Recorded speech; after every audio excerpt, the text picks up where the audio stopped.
जय श्री राधे राधे। हरे कृष्णा हरे कृष्णा। तो आज मैं आपको एक ऐसी कथा सुनाने जा रहा हूँ जिसके बारे में बहुत ही कम लोगों को पता है। और कथा है जगन्नाथपुरी की कि वो कैसे बना।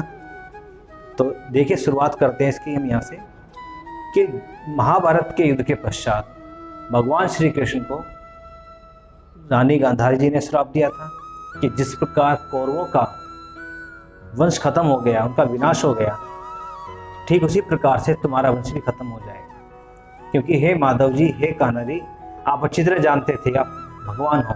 अगर आप चाहते तो जरूर इस युद्ध को टाल सकते थे, लेकिन तुमने मेरे बच्चों को आज पृथ्वी पर तुम्हारी वजह से नहीं है और वह वीर गति को प्राप्त हो गए, तो ये भी तुम्हें इसका दंड भुगतना पड़ेगा।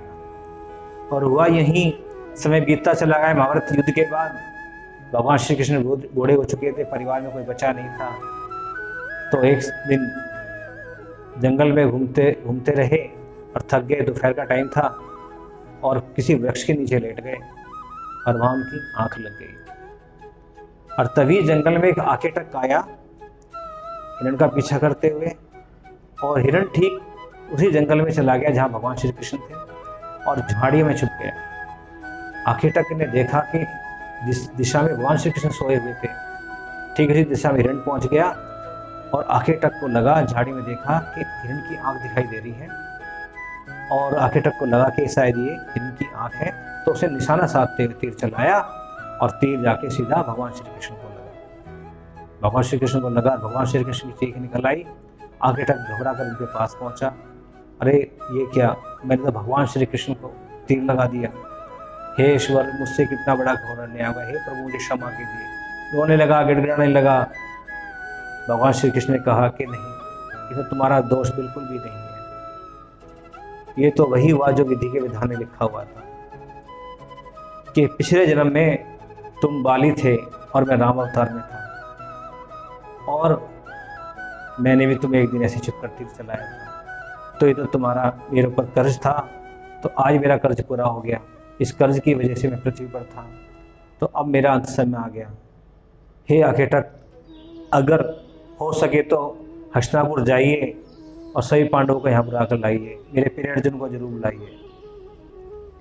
आकेटक पहुंचा हस्तिनापुर, द्वारपाल के पास पहुंचा, देखा, पूछा कि मुझे महाराज से मिलना है। द्वारपाल अंदर महाराज युधिष्ठिर के पास पहुंचे। महाराज युधिष्ठिर अपने भाइयों के साथ सलाह कर रहे थे। द्वारपाल ने कहा कि महाराज, बाहर एक आकेटक आया हुआ है, वो आपसे तुरंत मिलना चाहता है।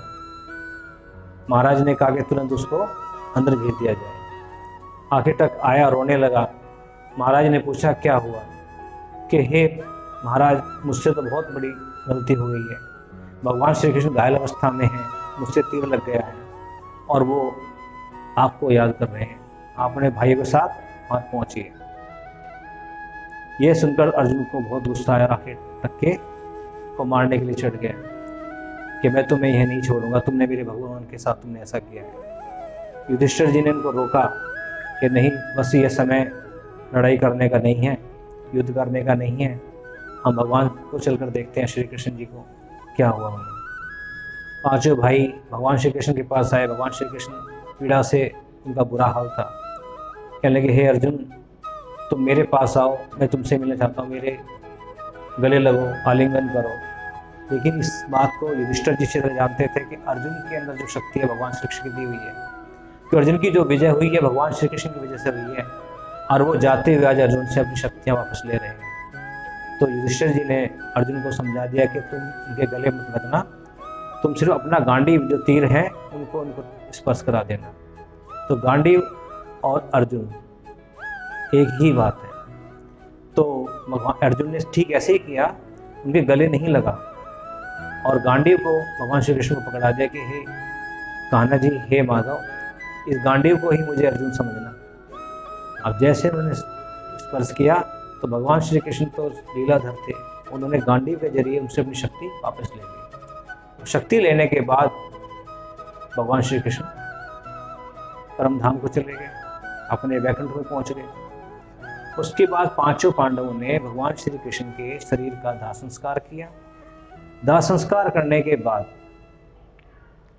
कहते हैं उनका पूरा शरीर जल गया, लेकिन उनका दिल नहीं हो, वो अभी भी धड़क रहा था। पांचों पांडव बड़े आश्चर्य में हुए, कहने लगे कि ये क्या हुआ कि हे भगवान, ये कौन सी हमें विपदा दे दी, ये तो आपका जो हृदय है वो तो बिल्कुल भी नहीं आपका जला, इसको तो कुछ भी नहीं हुआ, इसका हम क्या करें। तो भगवान श्री कृष्ण ने दर्शन दिए, कहने तुम इस हृदय को, पास ही नदी बह रही थी नील नदी, कि तुम इसमें प्रवाह कर दो।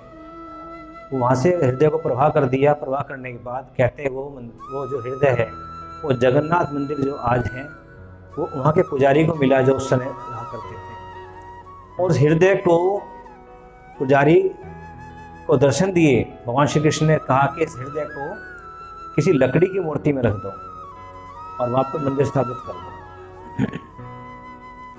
और मंदिर में जब वो हृदय रखा गया, कहते हैं कि आज भी 12 साल बाद हर 12 वर्ष में उस मंदिर की मूर्ति को बदला जाता है। और जो भी पुजारी उसको चेंज करता है, मंदिर को बदलता है मूर्ति को, तो कहते हैं इसकी आंखों पट्टी बांधी जाती है और उसको आज तक कोई देख नहीं पाया है। और चारों तरफ CRF इन्हीं के सेना, इन्हीं के फौज का पूरा पहरा लगा दिया जाता है ताकि कोई मंदिर में प्रवेश ना कर सके।